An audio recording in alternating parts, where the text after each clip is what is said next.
Menteri Pertahanan Prabowo Subianto kembali menegaskan alasan membeli 12 jet tempur Mirage 2005 bekas dari Qatar. Salah satunya untuk membiasakan para pilot TNI Angkatan Udara dengan teknologi Perancis.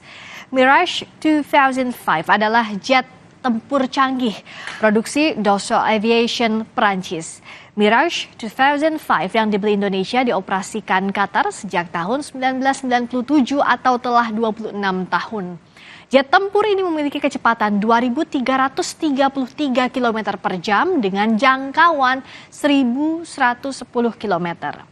Prabowo Subianto menyatakan Mirage 2005 yang dibeli dari Qatar jam terbangnya masih 30% sehingga masih bisa dipakai 15 hingga 20 tahun. Lalu apa pertimbangan Kementerian Pertahanan harus membeli jet tempur bekas? Amankah? Kita akan bahas usai tayangan berikut ini.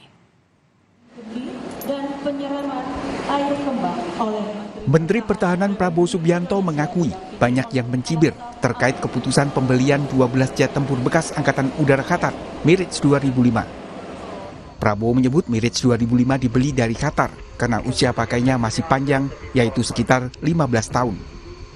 Prabowo mengatakan pembelian ini perlu dilakukan karena jet tempur Rafale baru akan tiba pada tahun 2026. Diketahui Mirage 2005 dan Rafale berasal dari pabrikan yang sama. Dan juga kebetulan memang banyak yang seolah miner ya, yang seolah mau ya mungkin mau macam-macam yang menilai bahwa diomongin pesawat bekas ya memang sering terpaksa kita beli pesawat yang tidak baru, tapi sebetulnya jam terbangnya masih lama. Jadi Mirage 2005 ini mungkin masih punya usia pakai ya kira-kira 15 tahun lagi. Karena baru dipakai kurang lebih 30% flying hours yang bisa dipakai. Dan sekarang ya banyak negara sedang rebutan di mana-mana karena ketegangan meningkat di mana-mana. Anggota Komisi 1 DPR RI, Dev Laksono menilai pembelian Mirage 2005 bekas senilai 11,8 triliun rupiah terlampau mahal. Selain itu, Mirage 2005 tipenya berbeda dengan pesawat tempur yang sejauh ini dipakai di Indonesia. Hanya saja yang menjadi pertanyaan, mengapa memilih pesawat bekas dengan harga yang sangat tinggi? Karena jenisnya itu kan tipenya beda ya dengan tipe yang ada di yang sekarang. Kita kan sekarang banyak kan F-16 atau Sukhoi. Bila pengadaannya jenis yang sama, itu lebih memudahkan ground service-nya, ground crew-nya, air crew-nya, maintenance, training, segala macamnya itu sudah ada, tinggal ditambah, ataupun juga diperkuat. Nah, kalau kita menambah jenis baru, berarti kan ini harus ada penambahan berbagai macam hal. Sementara pengamat militer Khairul Fahmi menyebut pembelian alutsista bekas hanya menunda masalah karena ke depan akan berdampak pada membengkaknya anggaran pemeliharaan dan perawatan. Jadi walaupun pesawat-pesawat itu sudah cukup lanjut usianya, ya Kementerian Pertahanan kayaknya tetap ngotot merealisasikan ya dengan asumsi hanya akan digunakan sebagai transisi sebelum komitmen pembelian baru benar-benar terrealisasi. Ini yang menurut saya hanya memindah masalah gitu ya, selain soal efektivitas dan efisiensi, keterbatasan anggaran juga akan berdampak pada upaya pemeliharaan, perawatan, maupun kesiapan tempur, ya baik Mirage itu sendiri maupun pesawat-pesawat lainnya. Jet tempur Mirage 2005 yang dibeli Indonesia diproduksi tahun 1994 dan beroperasi di Qatar sejak tahun 1997. Artinya, jet tempur ini telah berusia 26 tahun. Anggaran untuk pembelian jet tempur bekas ini 733 juta euro atau senilai 11,8 triliun rupiah. Mirage 2000 adalah jet tempur produksi Dassault Perancis, pertama kali dioperasikan pada tahun 1986. Mirage 2000 memiliki kecepatan 2.333 km per jam dan dilengkapi berbagai persenjataan canggih. Saat ini TNI Angkatan Udara mengandalkan pesawat tempur Sukhoi Su-27MK serta Su-30MK. Selain itu ada F-16 yang usianya di atas 30 tahun meskipun telah menjalani peremajaan. Tim Liputan Kompas TV. Kementerian Pertahanan harus membeli 12 jet tempur bekas dari Qatar. Apa risiko membeli alutsista bekas dan kenapa ini jadi pilihan? Kita akan berbincang dengan juru bicara Prabowo Subianto, Daniel Anzar Simanjuntak, serta pengamat militer Hairul Fahmi. Selamat malam Bapak-Bapak. Selamat malam Mbak Priska. Mas Fahmi, Assalamualaikum. Selamat malam. Waalaikumsalam warahmatullahi wabarakatuh. Saya ke Bung Daniel dulu. Pak Prabowo Subianto kan kembali menekankan soal ada pihak yang mencibir soal pembelian jet tempur bekas Mirage dari Qatar ini. Jadi sejauh ini apa yang membuat Pak Prabowo tetap yakin dengan pilihannya? Pertama yang harus saya jelaskan adalah Mbak, ada ketidakpastian geopolitik dan geostrategis. Itu tentu menjadi pertimbangan pertama ya yang harus diperhatikan, dan seperti dijelaskan oleh Pak Menteri Pertahanan Pak Prabowo Subianto kemarin, banyak negara juga berburu pesawat-pesawat tempur yang ready dan bisa digunakan sesegera mungkin untuk memperkuat pertahanan masing-masing. Nah, geopolitik dan geostrategis yang sangat dinamis tersebutlah kemudian salah satu variabel yang melatar belakangi perlunya kita memperkuat pertahanan kita. Kemudian yang kedua yang harus juga menjadi atensi publik adalah sebagian besar pesawat tempur kita sudah relatif tua dan kemudian sekarang masuk masa perbaikan atau reimbursement. Nah, proses itu membutuhkan waktu pastinya. Di sisi lain kita juga sudah memesan pesawat tempur baru yaitu Rafale Dassault dari Dassault Aviation Prancis, dan itu membutuhkan waktu kurang lebih 5 tahun ke depan. Nah, di tengah-tengah itu kita memiliki range waktu kekosongan ada dan penurunan kekuatan pertahanan udara, dan itu tidak boleh terjadi dan harus disegerakan diisi di tengah tadi dinamisasi yang tidak pasti secara geopolitik dan geostrategis, sehingga Menteri Pertahanan, Kementerian Pertahanan harus memastikan ada pesawat yang ready, dan pilihannya banyak. Pada saat itu pilihannya banyak, kan seperti sering saya jelaskan kepada publik, ketika kita ingin memiliki alutsista, apalagi dalam hal ini pesawat tempur, ada dua hal yang paling penting menjadi perhatian. Pertama tentu adalah proses diplomasi pertahanan. Kita punya uang, kita ingin beli, belum tentu mereka ingin memberikan. Nah, di sisi lain tentu spesifikasi dan kelayakannya dan kecocokannya dengan kebutuhan pertahanan kita. Oke, kita bahas satu-satu soal ini, Bung Daniel. Dari semua itu, Mbak, dari semua itu prosesnya, dan kita nggak bisa dapat A, nggak bisa dapat B. Akhirnya yang paling layak dan memenuhi unsur diplomasi dan macam-macam itu, Mirage salah satunya adalah Mirage 2005.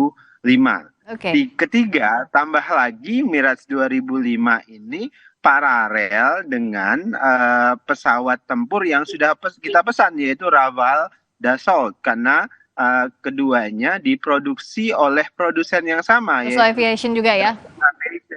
Dan itu akan sangat membantu proses penguatan pertahanan kita di masa depan. Kenapa? Karena pilot-pilot kita itu akan terbiasa dengan penggunaan Mirage, dan kemudian nanti mereka tinggal beradaptasi dengan Rafale dengan cepat, karena kedua pesawat tempur tersebut sejenis dan memiliki produsen yang sama. Nah, karena produsennya sama dan ini masa transisi, Mas Fahmi, apakah ini jadi alasan yang kuat begitu? Akhirnya Kementerian Pertahanan membeli Mirage 2005 ini. Iya, ada banyak alasan yang sudah disampaikan ya tadi ya. Memang kita bisa pahami sih sebenarnya ya kenapa Kementerian Pertahanan membeli pesawat ini ya. Jadi pertama ini kan ada delay gitu ya. Ada delay yang menyebabkan adanya gap antara kekuatan faktual dengan kebutuhan. Nah, untuk mencukupi kebutuhan ini kita harus belanja, tentu saja idealnya beli yang baru, tapi apa namanya ruang fiskal kita terbatas dan kita juga sudah ya artinya baru pulih dari apa namanya dari pandemi dan ada kebutuhan-kebutuhan lain yang harus dibagi secara proporsional sehingga ya pilihan pesawat bekas ini menjadi apa namanya menjadi pilihan gitu ya untuk mengatasi kesenjangan tadi sekaligus apa sebagai katakanlah skema penyelamat begitu ya untuk memenuhi tenggat waktu kekuatan apa namanya pemenuhan kekuatan minimum apa namanya kekuatan pokok minimum gitu MEF ya yang juga akan segera berakhir gitu. Nah, saya kira sebenarnya kalau pesawat itu digunakan sebagai transisi nggak ada masalah. Cuman kalau alasan Mirage ini kemudian adalah paralel dengan Rafale, kemudian itu apa namanya memberikan kemudian adanya manfaat tambahan gitu. Saya kira ini kan dua pesawat dari generasi yang berbeda ya. Namanya dua pesawat dari generasi yang berbeda sehingga kemudian secara apa namanya teknologi, fitur-fitur kemampuan ini juga berbeda walaupun satu pabrikan gitu ya. Jadi kalau ini diklaim sebagai bagian dari transisi adaptasi teknologi Dassault, ini saya kira kok masih agak jauh ya. Kita masih banyak kebutuhan juga nanti terkait pembelian Rafale, kecuali ada bonus, ada manfaat tambahan lain, ya misalnya yang dimasukkan dalam skema offset terkait pembelian Mirage ini dan kemudian Rafale yang kemudian saling menunjang satu sama lain sehingga apa namanya ini menjadi benar-benar menjadi paralel. Oke, apa yang membuat ini paralel, Bung Daniel? Kalau kata Mas Fahmi mengisi kekosongan, iya. Tapi kalau untuk teknologinya dibandingkan dengan Rafale, jauh pembuatannya pun. Iya, tadi saya sebutkan ini akan memudahkan adaptasi penggunaan Rafale karena ya tentu Rafale akan jauh lebih baik timbang Mirage 2005, tapi kemudian ini kan dari pabrikan yang sama sehingga tambah lagi kan dalam skema kerja sama kita ada pelatihan untuk pilot, ada offset dan macam-macam dan sehingga itu akan sangat memudahkan proses apa namanya adaptasi teknologi dari Mirage ke Rafale Dassault dan itu akan sangat membantu. Itu yang pertama, Mbak Friska. Kemudian yang kedua, Mirage 2005 ini kalau dilihat dari life cycle-nya itu rata-rata sekitar 7.000 flying hours. Sedangkan Mirage yang kita beli ini rata-rata flying hours-nya baru sekitar 1.800. Itulah yang kemudian kemarin disebut Menteri Pertahanan Pak Prabowo, Mirage ini masih bisa kita gunakan dan sangat layak digunakan sampai dengan 15 tahun ke depan. Nah, artinya apa? Dia akan sangat membantu membackup kekosongan sebutlah gap waktu sambil menunggu Rafale. Ketika Rafale hadir, maka tentu ini akan sangat membantu juga memperkuat pertahanan udara kita. Jadi pesawat-pesawat yang lain yang sudah tua tentu nanti akan tidak digunakan lagi begitu. Life cycle-nya masih 15 sampai 20 tahun, Mas Fahmi. Anda melihat ini bisa memperkuat atau apa yang jadi catatan? Kalau pesawat 26 tahun lalu ini meskipun tadi dikatakan life cycle yang masih lama, masih 30% juga dipakai sebelumnya. Ya, memang sejak awal banyak pertanyaan ya menyangkut aspek kapabilitas dan efektivitas dari jet tempur Mirage 2005 ini ya. Tapi ya tadi ini pilihan yang apa namanya yang harus dipahami juga gitu ya karena ada apa namanya ada kebutuhan yang harus dipenuhi sementara kita punya keterbatasan termasuk waktunya sangat singkat untuk bisa segera apa namanya menghadirkan kekuatan yang cukup cukup untuk memperkuat pertahanan kita ini masalahnya tapi itu tadi apa namanya ini saya kira tinggal memperjelas saja dan ya tentunya pihak pemerintah tentu juga harus waspada terkait dengan masa pakai ini ya, lifetime tadi, life cycle tadi, supaya juga tidak ada resiko ya bagi keamanan dan keselamatan. Jadi ini saya kira kekhawatiran itu bukan dalam rangka kemudian menuding pemerintah gegabah dalam pembelian ini, tidak, tapi ini kita dalam rangka mengingatkan supaya, karena kita sudah punya banyak pengalaman alutsista tua yang kemudian menjadi berujung musibah dan merugikan ya bagi kekuatan pertahanan kita, prajurit kehilangan nyawa dan lain sebagainya ya gitu, sehingga kekhawatiran itu dimunculkan untuk menjadi pengingat ya bahwa kita harus memperhatikan pemeliharaan dan keselamatannya. Oke, kalau di Qatar mungkin 1.800 jam terbang gitu ya, negara kecil. Nah besok ini kita negara kepulauan yang sangat luas, dari timur ke barat, dari utara ke selatan begitu, sehingga ini perlu diperhatikan dengan baik aspek-aspek setelah kita gunakan ya, baik pemeliharaan, perawatan dan penggunaan yang aman. Gitu. Gimana Bung Daniel untuk menjamin itu, pemeliharaannya, penggunaannya agar aman ke depan? Ya, kritik Mas Fahmi tadi betul. Jadi itu menjadi perhatian Kementerian Pertahanan dan TNI, terutama dalam hal ini tentu TNI Angkatan Udara. Nah, yang jelas semua kekhawatiran itu tentu dimitigasi oleh Kementerian Pertahanan dan TNI Angkatan Udara. Pilihan-pilihannya kan tadi saya sebutkan, kita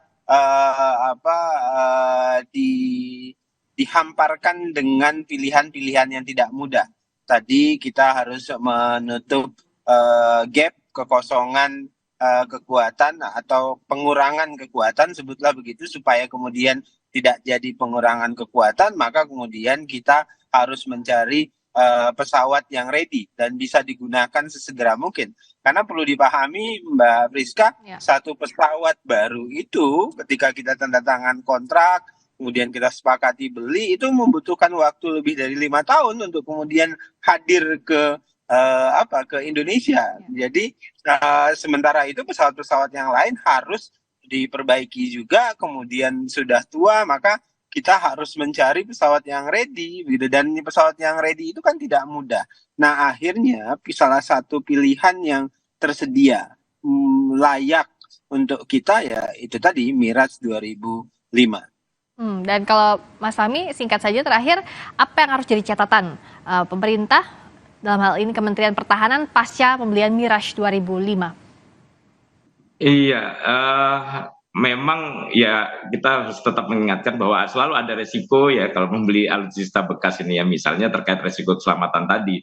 Selain itu juga kita juga karena lifetime yang lebih singkat, tentu beban kerjanya juga harus diperhatikan dengan baik gitu ya. Jadi saya kira sekarang yang penting, meskipun pemenuhan kebutuhan terhadap jet tempur ini mendesak ya, kita harus tetap memperhatikan ya soal beban operasional, pemeliharaan dan keselamatan pengguna ini.